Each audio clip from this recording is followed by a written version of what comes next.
O Agenda Econômica está entrevistando o diretor-presidente da Embrapa, empresa brasileira de pesquisa agropecuária, Dr. Pedro Arrais, que está também comemorando, né, os 39 anos dessa empresa que tem relevantes serviços prestados à população brasileira. Participa desse programa o jornalista Davi Emerick. Doutor Arrais, vamos falar das mudanças de tecnologia implementadas pelo SNPA, que mudaram a agricultura brasileira, né? Tornou, por exemplo, possível a incorporação do cerrado ao sistema produtivo. E hoje a região é responsável por 67,8 milhões de toneladas, ou seja, 48,5% da produção nacional. Graças a esse intenso trabalho de pesquisa, a soja foi adaptada às condições brasileiras e hoje o país é o segundo produtor mundial. A oferta de carne bovina e suína foi multiplicada por 4 vezes no período de 75 a 2009, enquanto a produção de frango multiplicou-se 22 vezes no mesmo período. Como é que o senhor analisa esses números aí e que outros desempenhos comparativos a gente poderia fazer com outros países nesses números? Esses são números difíceis de você achar no mundo, até no mundo mesmo no mundo desenvolvido, para comparar com nossos ganhos, né? O Cerrado era uma terra, vamos dizer assim, dita como perdida. Na época, Juscelino, quando construiu Brasília, ele falava: o que eu vou fazer com esse solo, que essas árvores nascem todas tortas, né, não crescem, e isso aqui praticamente não tinha preço, né? E aí, devagarinho, se formou aí o centro, né? Nosso centro é Embrapa Cerrados, aqui, né, perto de Sobradinho, né? E junto com outros centros começamos a trabalhar esse território aqui. E se desenhou vários manejos, não é só a questão genética, todo manejo de correção desses solos que você poderia corrigir. Como eu falei no começo, as políticas públicas vieram a tempo e a hora. Então, houve também uma parceria muito interessante com a JAICA, né, uma empresa japonesa, né, de pesquisa, que trouxe para cá também. A gente absorveu bastante experiência deles nesse aspecto, e eles têm uma importância muito grande nessa, vamos dizer, terceira revolução verde, que seria a nossa, vamos dizer assim, exploração do nosso cerrado. E aí a soja, né, porque há 40 anos atrás ninguém imaginava, né, que pudesse plantar a soja no cerrado. A soja veio dos Estados Unidos, as variedades com nomes americanos, plantava perto lá de Santa Rosa, Alegrete, lá no mais baixo do Rio Grande do Sul, porque era a região em que elas eram adaptadas. Elas tinham um problema que a gente chama de florescimento nessa região, ou floravam muito pequenininha ou não floravam e não produziam nada, né? Então se estudou esse gene, né? Um gene que é onde o melhoramento genético conseguiu obter algumas que eram insensíveis ao comprimento do dia, então o que fez com que fosse possível plantar a soja, doco, né? Algumas outras cultivares foram lançadas no começo.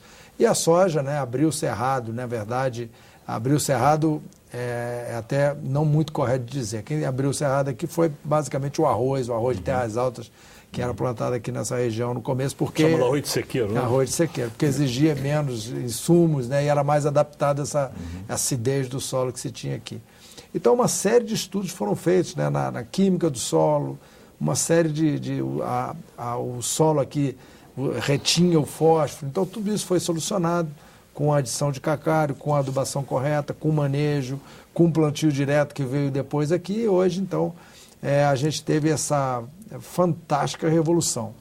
E se você olhar de 1973 até 2011, você teve um aumento aí de mais de 160% na produtividade, como os números que você mesmo mostrou agora, e, na verdade, houve um crescimento apenas de 31% da área do Brasil na produção agrícola. Então, realmente, o aumento de produtividade se deveu quase que totalmente, né, com muito mais força na questão da produtividade.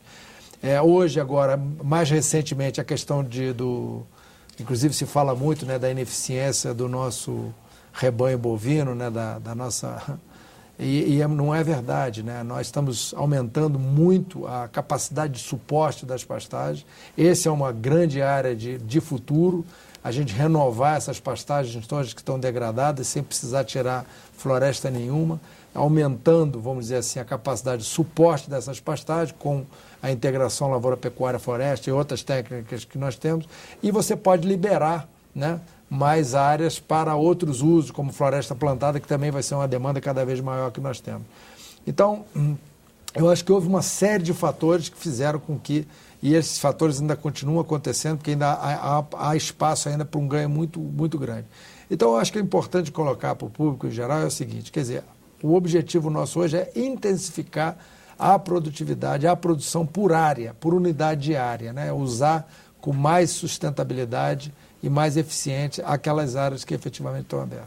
Mas o senhor falou em pecuária, mas se esse último critério que o senhor coloca for levado em consideração, a pecuária vai estar sob fogo cruzado, né? Porque de 400 milhões de hectares no Brasil, ela responde por perto de 300 milhões. Então, nós temos uma pecuária dita bastante ainda do ponto de vista da produtividade, comparado com a área que ela ocupa. Essa é a última fronteira a ser atacada pela Embrapa? Não é a última fronteira, mas eu acho que é uma fronteira ainda que existe bastante ganhos, não só na parte genética, que a parte genética hoje, bom, genética de, por exemplo, zebu, por exemplo, o Brasil é mais adiantado que qualquer outro país do mundo. Nós temos maior biodiversidade, da diversidade aqui no Brasil hoje do que se tem no centro de origem, que é a Índia, a origem dos zebus. Então nós temos um trabalho fantástico, e esse trabalho muito feito pela iniciativa privada, vamos dizer, como eu disse, a parceria nossa com a iniciativa privada detém um conhecimento enorme na questão de genética bovina. Na parte de pastagens, né, é que existe todo esse espaço para a gente fazer essa renovação, e isso está acontecendo, né? O que você vê hoje é que está diminuindo a área de pastagem, está entrando lavouras na área de pastagem, e está aumentando a nossa desfrute, quer dizer, a nossa produção de carne por ano. Quer dizer, então está havendo, é um pouco mais lento do que é na questão agrícola, mas está havendo, normalmente o pecuarista é uma pessoa mais conservadora, né? Mais aversa a riscos, então isso acontece de uma maneira mais lenta. Nós temos esse processo de integração lavoura-pecuária, que é um projeto fantástico, né, de sustentabilidade, retém carbono nas árvores e no solo, que eu acredito que vai, nesses próximos 10 anos, fazer uma grande revolução na pecuária e na própria agricultura mesmo do Cerrado. Vamos falar agora um pouco do balanço social 2011 da empresa e o tal lucro social, que é uma maneira um pouco diferente aí de qualificar, né? Porque verifica-se uma apuração de 17,76 bilhões de reais do chamado lucro social. Primeiro que o senhor explicasse como é que isso se faz e depois esses impactos, né? Porque uma amostra aí permitiu revelar que 114 tecnologias e 163 cultivares desenvolvidos pela empresa, pelos seus parceiros, que foram transferidos para a sociedade. Podia explicar isso? Isso é um método, inclusive ele é feito com um Centro Internacional de Pesquisa, né, em Washington, esse centro se encontra, onde você tem uma medida, né, obviamente potencial, né, deixar bem claro isso, onde você pega uma cesta de tecnologias, a ideia é essa, pega uma cesta de tecnologias e você avalia para cada tecnologia que dimensão de área, por exemplo, essa tecnologia poderá ocupar, ter espaço para ocupar, o que vai gerar, por exemplo, de insumos que você vai vender a mais que essa tecnologia vai requerer, ou que vai poupar. Né? Então você faz todo esse balanço e computa o que você gastou, efetivamente, o governo gastou investindo na geração dessa tecnologia e o que ela vai gerar.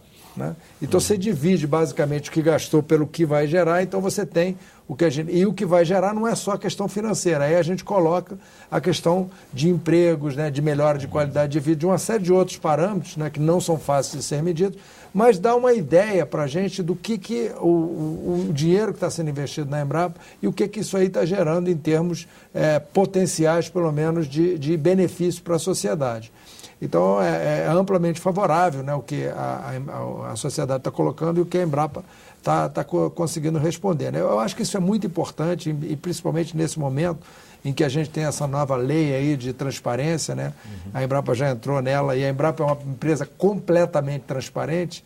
Então, essa é uma forma da gente prestar conta, e a gente tem que estar prestando conta mesmo à sociedade dos recursos que a própria sociedade coloca na nossa empresa, que tem que, de alguma forma, voltar em benefícios da própria sociedade. A lei do acesso à informação. A lei do acesso à informação, nós estamos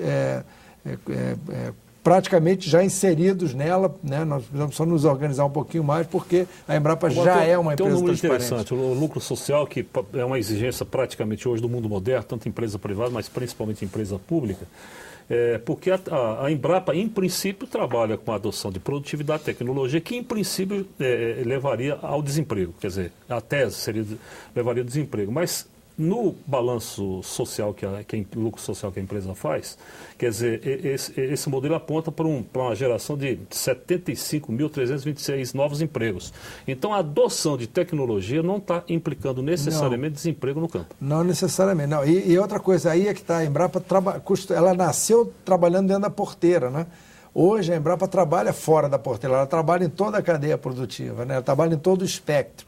Então, quando você faz essa avaliação, você está fazendo uma avaliação de uma nova fórmula lá de biscoito, né, que é feito com trigo especial, que vai gerar emprego na própria cidade, né? Ela não vai gerar. É claro que isso aí é um balanço. Você tem alguma tecnologia que poupa, vamos dizer, que poupe mão de obra, né, maquinário, por exemplo, obviamente que pode ter esse efeito de causar, mas no cômputo geral das tecnologias fora da porteira e dentro da porteira, isso mostra um dado positivo em termos de emprego. Só para ficar mais claro aí, porque tem um sistema desenvolvido pela Embrapa que criou uma forma de limpeza de águas residuais do café, economizando 90% da água, né, utilizada no processamento desse fruto. Isso aí, podia explicar como é que funciona isso? Por exemplo? É uma tecnologia de limpeza, né? O resíduo do café é um problema sério, não só do café, mas de vários outros. O Brasil não toma muito cuidado com os seus resíduos, né? E o resíduo hoje é dinheiro, né? E o café não deixa de ser. Então montou-se um sistema simples, né? É difícil explicar aqui na rádio, mas que viabiliza essa limpeza com muito mais eficiência e muito menos gasto de água, né? E de mão de obra. Então, isso aí é um ganho. Por exemplo, quando você pega, por exemplo, a gente tem uma tecnologia social que chama barraginhas, né? Que é, na verdade, uma pequena barragem onde você forra com plástico preto embaixo, você retém a água.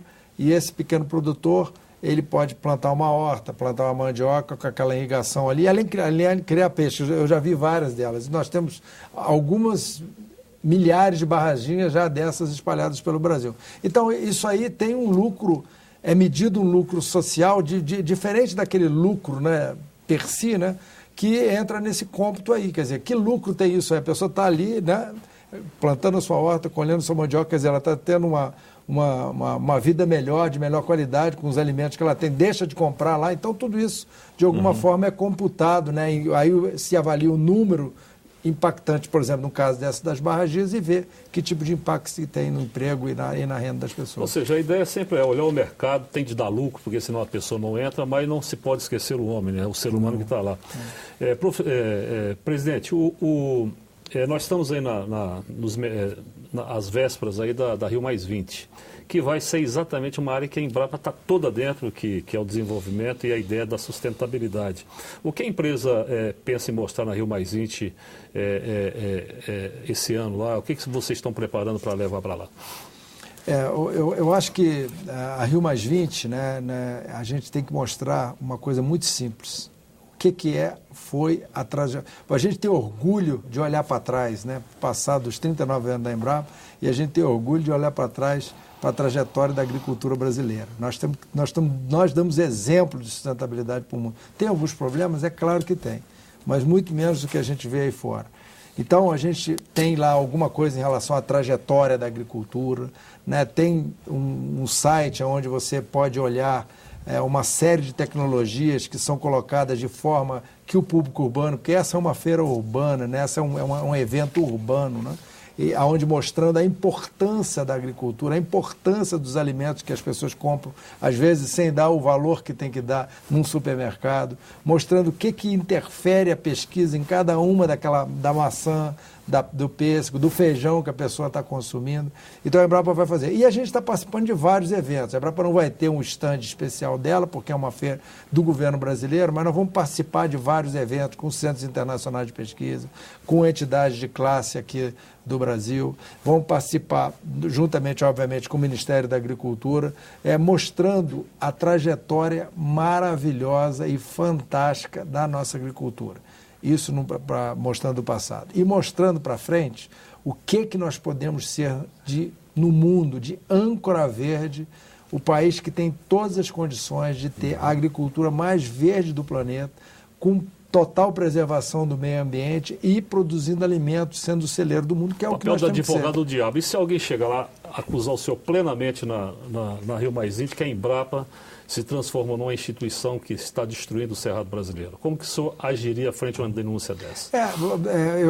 Nesse momento democrático que nós vivemos, obviamente que com certeza vão ter pessoas que pensam dessa maneira e a gente tem que encarar isso com muita naturalidade. Quer dizer, mas a Embrapa ela tem dentro do seu amálgama também uma coisa muito simples, né? Ela se baseia em dados científicos. Então, quer dizer, todas as pesquisas nossas, ela se baseia no método científico e nos dados de pesquisa.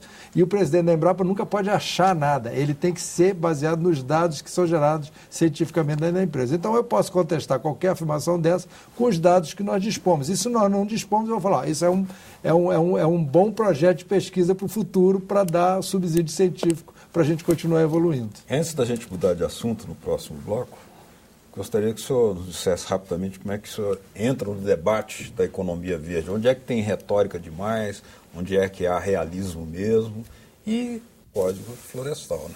Como é que fica a Embrapa nisso? Bom, em relação à economia verde, eu acho que é uma ideia extremamente interessante, né? E se nós três aqui definimos o que é economia verde, cada um de nós vai definir de uma maneira, talvez por essa diversidade de uma não precisão na definição, isso dê essa polêmica toda. Mas eu acho que a gente tem que procurar, e a Embrapa vai fazer isso e está fazendo isso, gerar as tecnologias avaliando ela pelos 3 pilares, no lado social, no lado econômico e no lado de sustentabilidade ambiental, né? E sabendo que às vezes você vai ter alguns danos, obviamente, mas o que você tem que fazer para minimizar aqueles efeitos daquela tecnologia, né?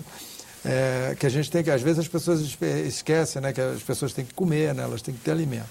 Então, eu acho que a gente tem que fazer isso com muita tranquilidade, tendo a consciência de gerar essas informações para que a gente possa realmente fazer a evolução e mitigar alguma coisa que precisa ser mitigada.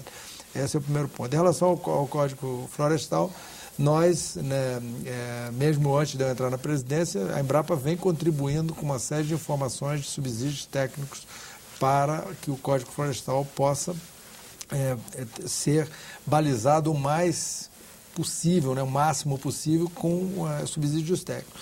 Existem algumas áreas que realmente não existe conhecimentos, né, porque é uma área nova. Qual? É a questão ambiental mesmo, né, de você, de uma série de premissas que se tem de rio, né, do que é a largura da mata de rio. Quer dizer, existem alguns números, né, mas na situação brasileira não existe um número, vamos dizer assim, suficiente de informações científicas para que você possa extrapolar isso para todo o território brasileiro, um território de uma complexidade enorme. Você está falando de Amazônia e de Pampa e de Cerrado, que são biomas completamente diferentes.